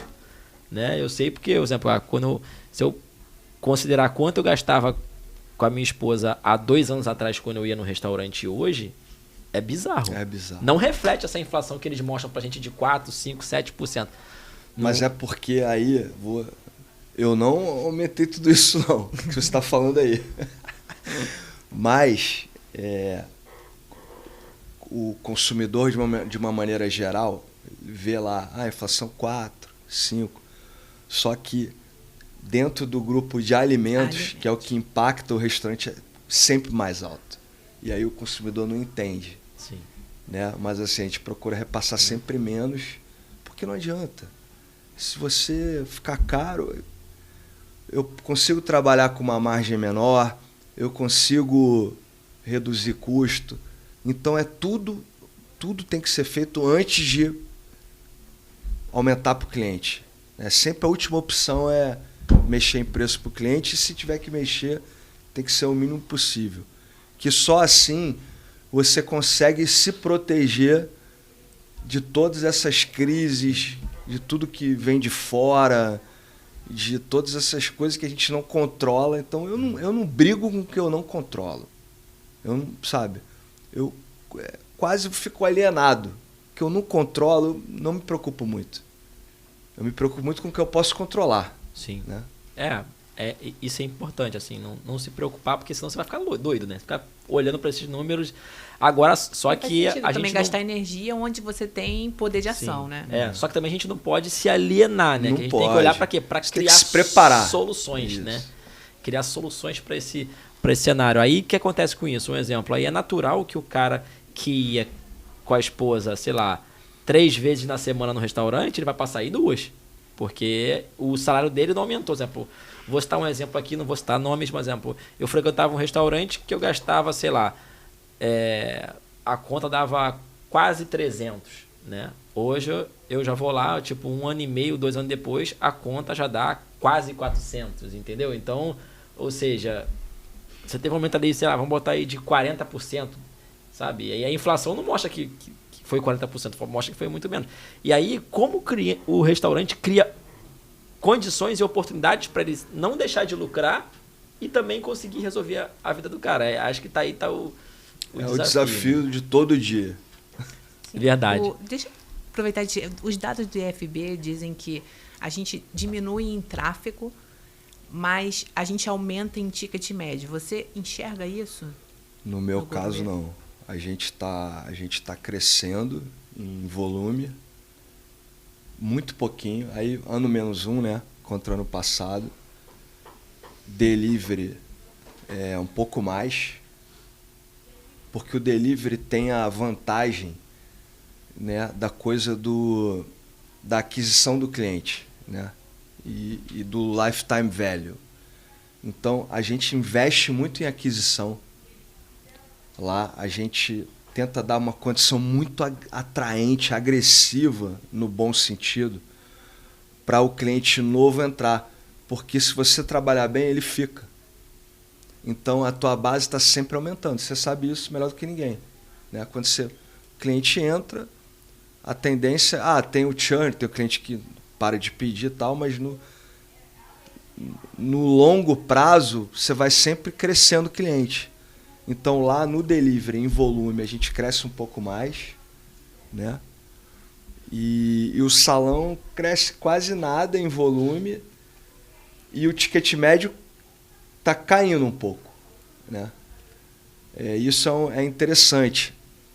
No ano passado, a gente fez um pequeno reajuste de preço, em julho de 2024. Uns 6%, mais ou menos. E o ticket médio não aumentou. Por quê? Porque o cliente ele acaba... Eu nem sei se isso é consciente. Ele acaba mudando a escolha dele, o mix. Então, até porque também a gente está sempre lançando prato novo. Então, a gente lança coisa nova, aí entra uma entradinha um pouco mais barata, entra um drink diferente, entra alguma coisa. E aí o cliente, naturalmente, ele vai direcionando o consumo dele para um ticket médio que ele se mantenha ou gaste um pouco menos. E a gente, para ter uma longevidade, a gente procura trabalhar isso. Sempre dá opção. O restaurante tem que poder receber um cliente que quer gastar R$120, R$100, e um cliente quer comer só Vieira, e iguarias, e bluefin, e o Wagyu, e gastar 500, 600 se quiser. Tem para os dois, né? Então, assim que a gente consegue ter uma amplitude, né? E aí não cair venda. Então, a gente está conseguindo manter volume com uma pequena queda de ticket médio. Caramba. Eu tô vendo que o restaurante, né, o dono de restaurante está se tornando igual uma startup, né? Então, hoje o dono de restaurante tem que controlar CAC, LTV, churn, né? Isso aí é da pandemia, né? Que a gente ficou neurótico disso. Impressionante. E aquilo, assim, o cara que ele não se atualizar, o cara que ele não evoluir, não investir na educação dele, né? E para isso, né, você tem que ir ao JJ Summit, deixar recado para vocês, cara. Quer aprender, né, sobre pessoas, sobre mercado, ter experiências, JJ Summit, 19 e 20 de agosto, você não pode faltar. Hoje o dono de restaurante que não se atualiza, não se informa, não evolui, ele não vai conseguir ficar de pé, né? Não sou eu que estou falando, é o mercado que está mostrando isso. Então, queria convidar você para o JJ Summit. Cara, muito bacana. E aí, linkando esse papo aí com o que você falou antes, né, da gente conseguir identificar ali o cara que está dentro do restaurante. Aqui no JJ a gente tem uma métrica que a gente chama de Health Score, né? É como se fosse a saúde do cliente na empresa. De 0 a 100, como é que está a saúde desse cara na empresa? E a gente sabe que se esse cara chegar abaixo de 70, esse cara vai churnar, ele vai cancelar, né? Então, depois você tem que me ensinar isso aí. Interessante. E aí eu atuo justamente nessa fração, né? Então, por exemplo, imagina se hoje o gourmet ele tem o Health Score, ou seja, a nota de saúde dele de cada cliente. Então ele pode fazer uma ação justamente para aquele cara que, cara, esse cara aqui é o cara que vai parar de vir no gourmet. Então eu posso criar uma campanha de WhatsApp para esse cliente, ou então, sei lá, vou mandar um cupom para esse cara, ou então eu vou criar uma experiência para ele, eu vou convidar ele, né? Lá nos Estados Unidos tem uma coisa bem bacana que o restaurante faz o seguinte: ele faz uma festa, convida alguns influenciadores bombados no momento E aí ele convida os principais clientes dele para ir nessa festa, sabe? Então, o cara, eles falam, caraca, eu sou cliente, imagina, eu sou cliente do Gourmet, eles me convidaram para uma festa e tal, eu vou lá e tava não sei quem, tava o fulano, o ciclano, Jerônimo. E aí ele acaba fazendo propaganda natural do restaurante. Cara, porra, eu vou virar cliente desse restaurante, eu quero ir na festa. Isso é muito legal, porque aí se cria um envolvimento com a marca que vai além só do consumir, né? Sim. A gente tá com um negócio ainda no laboratório dessa coisa do programa de relacionamento, que a gente não quer fazer ponto, cashback, a gente quer fazer uma coisa mais voltada para benefícios em termos de experiências. O cara, sabe, ter uma experiência diferente dentro do restaurante, no delivery e tal. Então, a gente está desenvolvendo uma forma dos clientes lá, os clientes mais frequentes, mais fiéis, poderem em algum momento participar do processo decisório de cardápio novo. Nossa, que bacana. Então, quem não conhece melhor se um prato nosso vai dar certo ou não, que não o cliente que vai lá 3 vezes por semana. Né? Então, não é fácil, a gente está pensando uma forma de trazer os clientes para dentro do processo de pesquisa e desenvolvimento de cardápio novo. Né? Cara, bacana. Ainda não é a festa, que a festa é mais caro, aí tem que ir mais para frente.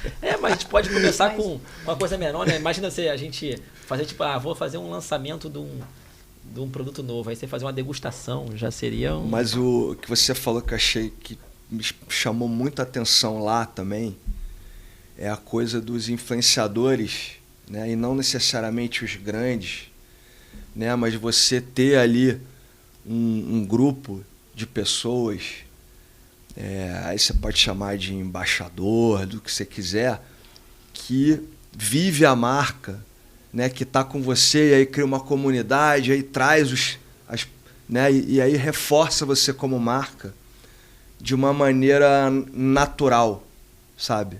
De uma maneira muito espontânea e trazendo verdade. É isso que eu vi que está mudando muito lá, né? Sim. E aqui também, já tem muita gente fazendo isso bem. Sim, lá o pessoal cria até NFT. Cria NFT daquela marca. E aí a reserva tentou fazer isso aqui, mas a gente não está tão evoluído para isso. Até lá, assim, não foi tão... Mas enfim, o cara adquiria aquela NFT, então com aquela NFT ele era um membro de uma comunidade do restaurante. Enfim, como fosse, vamos falar assim nos nossos termos aqui, um programa de benefício para o que aí você vai criando laços mais sólidos, exatamente, né, com teus clientes. Caramba, a gente já falou do tempo, já estouramos o tempo, mas eu quero levar para o último assunto aqui, que esse é muito importante para a gente finalizar. Eu queria te perguntar o que você acha desse novo cenário do delivery. Eu estou chamando, inclusive eu montei uma palestra que eu dei na Brasil sobre isso, que eu chamei de a primeira guerra nacional do delivery. Né? Então a gente tem entrando no mercado aí grandes marcas como a Kita, da Meituan, que vai investir 5,6 bilhões nos próximos 5 anos no mercado de delivery aqui. A gente tem a 99 Food voltando para o mercado, anunciou um investimento de 1,1 bilhão. A gente tem a Rappi voltando também para esse cenário com uma taxa bem agressiva, taxa zero, assim como a 99. E uma união forte com o Zé Delivery, né, para ganhar mercado. Enfim, eu queria saber o que você acha desse novo cenário e o que você acha também se vai ser bom ou ruim para o dono de restaurante de uma forma em geral. Olha, eu vou te falar, eu sou péssimo nesse papel de mãe de Ná, né? Sou bem ruim nisso, mas olha só, eu acho que a tendência é ser bom para os restaurantes, né? Que, consequentemente, vai ser bom pro cliente final. De novo, eu sou uma péssima mãe de Ná, mas eu não acho que o iFood vai perder o papel de liderança, tá? Eles construíram uma maneira de se relacionar, né, com os restaurantes. E aí eu falo por uma rede, por uma empresa maior, e óbvio, isso traz uma atenção em um relacionamento mais estratégico, mas mesmo no nível de uma empresa maior, a gente percebe muitos diferenciais do iFood no relacionamento, na maneira de lidar com os restaurantes. No nível do restaurante menor, né, daqueles Independente. no mercado mais pulverizado, eu vejo uma fortaleza também muito grande com todas as ferramentas tecnológicas que eles têm, né? Então eu não acho que isso vai mudar. Mas eu acredito que quanto mais concorrência, o cliente vai ter que ser o melhor tratado, o cliente, no caso, o restaurante, né? E o cliente final também. Então, o cliente, o restaurante tende a se beneficiar, porque ele vai ter mais opção, né? Tem novos players, são empresas grandes, são empresas que fazem um trabalho muito, muito bom em outros países, e o Brasil é um mercado muito rico, né? E muito diversificado. Então, Agora, eu não consigo achar ruim. Deixa eu te falar uma pergunta. Quando o iFood chegou forte, né, principalmente depois de 2014, que ele foi se consolidando ali como o principal player desse mercado, né, é inegável que ele fomentou o delivery. Né? Ou seja, muito. O delivery cresceu muito. Ensinou. Por conta, né, do do iFood. Né? Então, o delivery deu antigamente, enfim... tanto é que a gente já está, o último dado da ANR, né, a gente já chegou em 33% de alimentação fora do lar. Né? Então, a gente não é igual aos Estados Unidos ainda, quase 50%, mas a gente já evolui. O delivery é 33%. A alimentação fora do lar. Tudo que você come em restaurante, delivery e... em relação ao que come em casa. Come em casa. Perfeito. Né? Então, vem crescendo. E esse crescimento que a gente teve se deve muito ao delivery. Né? Então, o delivery ele é o responsável por esse crescimento de alimentação fora do lar. E aí, você acredita que agora, entrando esses players e colocando dinheiro, você acredita que vai aumentar o consumo de delivery por conta desses investimentos? Eu acho que sim. Sim. Que aí eu também acho. E aí, se a gente tem esse comum acordo que também acha que sim, isso é bom para o restaurante, né? Porque vão nascer oportunidades, né? Mas aí uma opinião minha, eu acho que essa oportunidade só vai aparecer para quem está preparado, para quem está olhando para número, quem está olhando, né? E entender que assim, não existe almoço grátis, né? E o ruim dessas plataformas, assim, essa é a parte boa, né? Falando aqui sendo imparcial, essa é a parte boa, é a parte que eles fomentam, que eles ajudam, que dão tecnologia.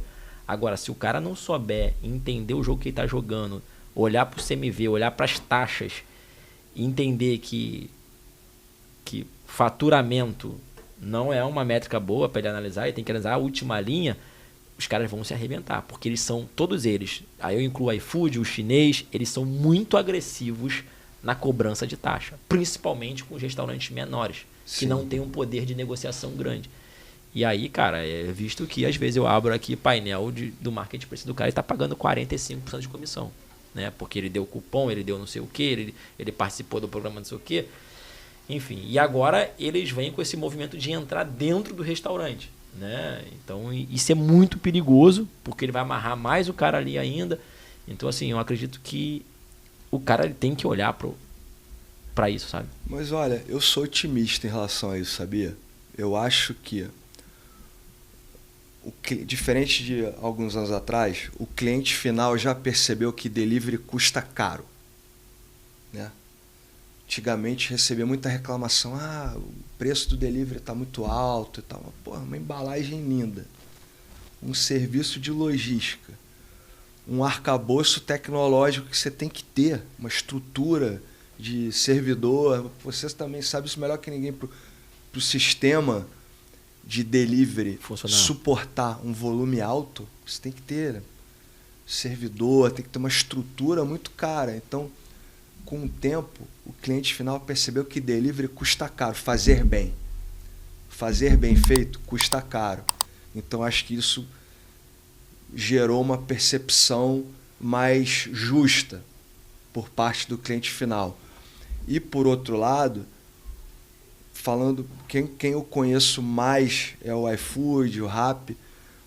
eles já perceberam formas de ganhar dinheiro que não seja só comissão, né?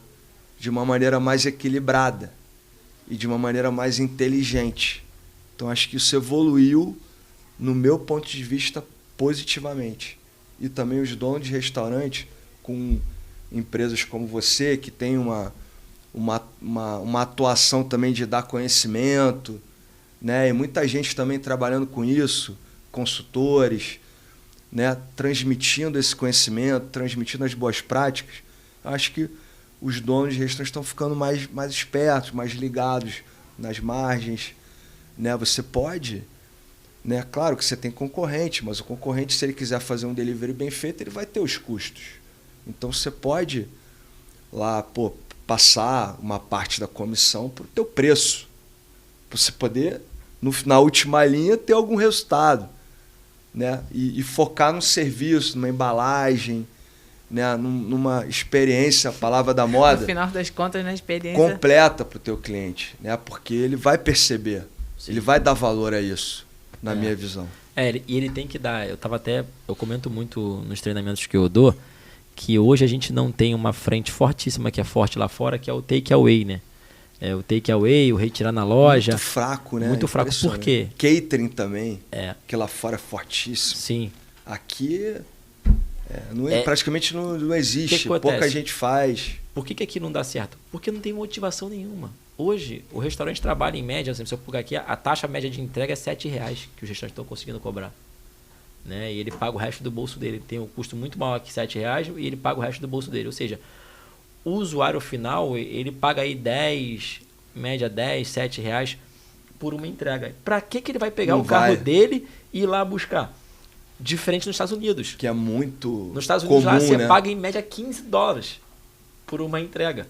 Né? Inclusive, foi um fato curioso, eu estava no hotel a primeira vez que eu cheguei lá nos Estados Unidos e fui pedir em várias plataformas dele, porque eu queria testar tudo, né? Porque eu sou do mercado. E aí eu comecei a pedir e não chegava para mim o pedido. Não aceitava. Aí eu mudei de aplicativo, pedi no DoorDash, aí o DoorDash não funcionou, aí eu fui pro Uber Eats, aí também não funcionou. Aí eu fui pro Postmates. Eu falei, cara, o problema é comigo, alguma coisa errada. Aí eu desci e fui lá na recepção do hotel pra menina me ajudar. Aí eu cheguei, mostrei pra ela que eu não tava conseguindo, ela falou assim, no tips. Ou seja, eu tava marcando sem gorjeta. Aí já era. Aí os caras da nuvem não aceitam a corrida, porque lá é muito nuvem, né? Então tem a taxa de entrega, só que o cara ele não quer entregar só pela taxa de entrega, você tem que dar alguma gorjeta. E o restaurante também tá nem aí. Tá nem aí, é com eles lá, tá terceirizando a entrega. E aí, ou seja, aí eu fui, marquei lá $3 de gorjeta, aí o cara foi e aceitou a corrida, na mesma chegou o pedido. Ou seja, lá eles valorizam muito o serviço de entrega. E aí o cara paga por isso. Então, assim, por isso que o cara vai buscar, não, pô, $15, acho que eu vou lá buscar, é melhor. Rapidinho, passo lá. Ou então o cara tá indo do trabalho para casa, no caminho, ele já vai fazendo o pedido, chega lá, só retira. Então, assim, a gente, em algum momento, isso vai acontecer aqui no Brasil, porque vai chegar um momento que vai ficar, já tá ficando insustentável ter uma entrega de delivery. Eu não sei, sabia? Eu acho que é a mesma coisa que a gente percebe até quando a gente viaja, né? E eu me coloco sempre como cliente. Eu visto muito os sapatos do cliente. Você vai lá fora, vai na França, vai na Espanha ou vai nos Estados Unidos, você senta no restaurante e espera, né? Na França, então, às vezes é uma pessoa que vai, atende, pega o seu pedido. Se você não pegar na primeira vez que ele vem, fala logo tudo que você quer, ele vai demorar uns 20 minutos para voltar na tua mesa, porque é ele sozinho atendendo o salão inteiro, e você espera, não reclama. Uhum. Aí depois a comida vem, você pede mais alguma coisa rápido e espera. E eu considero que o serviço lá fora ele é muito menos, não é que é pior ou melhor, ele é muito diferente, né? Você tem menos atenção do restaurante. E aqui o mesmo cliente que vai lá fora, e eu me coloco nesse lugar, vai lá, espera, o cara vem, pega meu pedido, não some. Aqui no Brasil, levantou o dedo, se não aparecer em 10 segundos, o serviço está ruim. Verdade. Então eu acho que... Eu não vejo isso mudando no Brasil. Outra coisa, reserva. Lá nos Estados Unidos, né, a gente saía para jantar lá, você bota lá reserva. A reserva é de 7 às 9. Cara, quando deu 9 horas, se você não comeu tudo que você queria comer, acabou, seu horário acabou, a pessoa vem te avisar. Né? Aqui já, você tem alguns restaurantes que são mais estrelados, né, que fazem isso, mas aqui assim, eu não vejo isso muito acontecendo. Né? Então tem coisas culturais que eu não sei se vão mudar. Então, mas os gigantes, eles sempre encontram um caminho de quebrar essa barreira cultural. Verdade. O iFood, eu acredito que já está fazendo isso, tá? O iFood hoje tem um serviço, não sei se você já viu, Carla, que você paga mais caro para ele te entregar mais rápido. Você já viu isso? Sim. Então, ou seja, ele já está acostumando o cara, né? Ou seja, ninguém pagava mas isso 20 é reais. legal, porque você está dando opção. Né? Exatamente. Então, mas eu estou falando que ele está introduzindo naturalmente. Assim, ninguém pagava 20 reais por uma entrega no Brasil. Hoje o iFood já deve ter uma parcela ali, porque o cara quem tem fome tem pressa. Então o cara já ali, não, estou com fome, vou marcar aqui 20 reais. Ah, ia pagar 10 reais a mais, estou com fome, vai 10 reais. Agora, se você cobrar só 20 reais por cobrar, o cara fica puto e paga. Né? Então eles vão introduzir de alguma forma ali isso aí. Cara, muito bacana. Você atender a necessidade. Você está cobrando para atender melhor uma necessidade daquele... O segredo é você tentar dar o máximo de opções, né, para todo mundo. Cara, muito bacana esse papo aqui. Tenho certeza que eu aprendi muitas coisas aí bacanas. Eu também aprendi muito aqui, cara. Caraca, obrigado cara, mesmo. Legal. Queria te agradecer aí pela participação. Eu queria conversar contigo só 1 hora. O cara vai me bater ali, porque, ó, 1h51. Nosso podcast tem que ser 1 hora, mas o papo tava tão bom, tanto conteúdo. Cara, Rafa, bacana. foi muito prazeroso. Te agradeço. Também, obrigado aí. Pô, fico super feliz. Espero... De trocar ideia, com o tempo você esquece. Tá sendo filmado, tá gravando. Aí fica mais gostoso. Bacana, cara. Obrigadão. Jerônimo, super prazer. Obrigada aí pela oportunidade. Obrigado. Vai estar aqui mais vezes comigo, se Deus quiser. Vambora. É isso, pessoal. Então, gostou desse bate-papo? Indica para um amigo. Se inscreve no canal, né? Que isso vai fazer a gente continuar trazendo esse conteúdo maravilhoso aqui para você. E melhor, sem custo nenhum. A nossa ideia é, de fato, promover e ajudar o mercado com educação. Então, não esquece de seguir a Arcofood nas redes sociais, no Instagram e o @JJPedidos, que vai te ajudar aí a alcançar o seu resultado. Grande abraço, pessoal!